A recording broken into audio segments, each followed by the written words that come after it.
say Gunnar Solskjær seemed to be the favourite before that. And that move, that potential move, I think was fairly widely criticised in the sense that he was sacked a few years ago after the board decided he wasn't good enough and the results weren't good enough. So they sacked him. And now to want him back, which they seemed to do until recently, after that sacking a few years ago, doesn't quite make sense unless they consider that what he's done since then, possibly in his home country, is it Norway, may have maybe he's done something there that warrants giving him another go.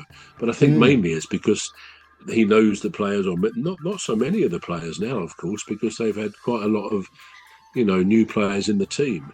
But yeah, I don't know whether it's always a good thing. I mean, even in Michael Carrick's place, to turn to a former player on the basis that they know the club, they know the ins and outs, and they know many or some at least of the players.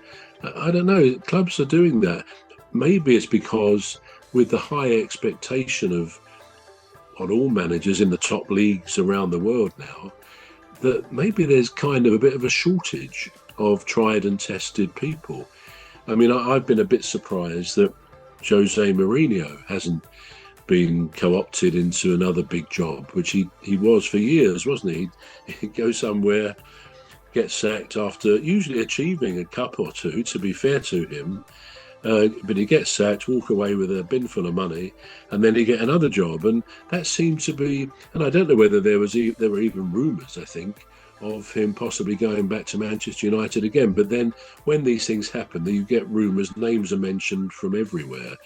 But yeah, for me, I'm surprised that Michael Carrick is gone there. No disrespect to him, but again, you sort of feel a club of the magnitude of Manchester United around the world would actually go for a really tried and tested manager. I suppose Xabi Alonso wouldn't have been an option because, of course, he was at Liverpool, and the rivalry between Liverpool and Manchester United perhaps would stop him doing that. I don't know. But yeah, to answer your question, I agree. It does seem to be that some of the old school managers are being ignored and they're going for younger people. I mean, and Arteta, I guess, is a good example of a younger guy who knows what he's about. Mind you, they've not won a trophy in the last 4 or 5 years, but clearly he's been improving year on year. And it would be incredibly strange if Arsenal didn't win at least one trophy this year, probably the Premier League. So, yeah, he's a hot property, isn't he? There are others. I mean, up until recently, probably still the case. Oliver Glasner at Palace has been sort of named and thought of in various potential jobs.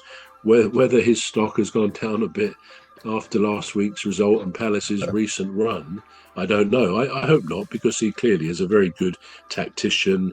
He manages players well and so on. So I'm sure at some stage, if and when he leaves Palace, he'll get a decent club to go to. But yeah, the old names, the old stagers seem to be getting a bit overlooked. But again, maybe they get to a point where they've had enough. We don't know that clubs don't approach them and they say, no, I've been there and done it. Most of them are multimillionaires anyway, like the players. So it's not as if they need the work. You imagine, though, that being in football, they love to be involved in football and will come back, especially if their arm is twisted with a pot of money as well. So, yeah, it's an interesting time. Maybe a lack of available managers generally is making the clubs go for younger guys. Very true, very true. Now, I just say we'll come back to Real Madrid for a bit. Now, just coming back to Real Madrid briefly, just to finish there. 7 Real Madrid players.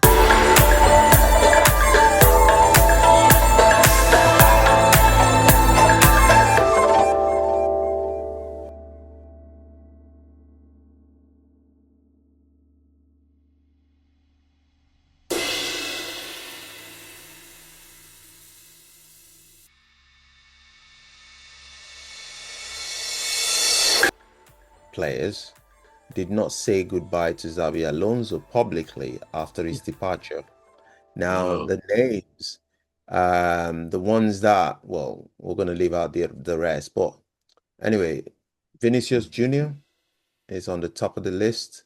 Jude Bellingham, Trent Alexander-Arnold. Now, the four other ones, they're not ones that we're familiar with. But is there a clique? Is there a clique in football where players gang up against a manager, and then think, well, you know, we're gonna make you pay, and we don't like you. Want somebody Mm. else, we're gonna make you lose your job. Is there something like that? Conspiracy?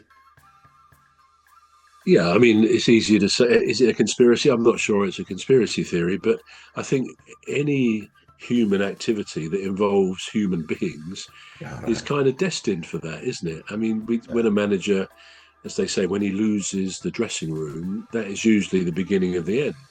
And quite clearly, that simply means that if enough players in the dressing room either have fallen out with the manager or they don't rate what he does, they don't really follow his instructions, then he's lost the dressing room. And with the result, usually he loses his job. And Mm, you've mentioned those three names. There's four others. We don't know their names specifically. Yeah, mm, players will gravitate towards other players. They become buddies. They become mates. And it's almost certain. I mean, things I've read in the past on the team buses going to away games. Usually, there's two buses, two coaches, luxury coaches for the team, and they're all the others as well, the coaches, etc. And they often have card schools. They play cards, and that's usually in schools of four. So that is another way that you do get groups, not necessarily separating off from the rest, but you get closer friends, which, as I say, you will find in any situation, any workplace. You're going to find some people get on better together than others, whether that's two, three, four, five, six people. So, of course, if you do get a clique of, you said, seven people who didn't say goodbye to the manager. Now, I don't know whether we know the circumstances of that, whether a bit like Thomas Franks of Spurs, 2 or 3 weeks ago, after the team had lost, he went on the pitch to shake hands with his players and the opposition, and two of his players refused either his high five or his hand to shake it.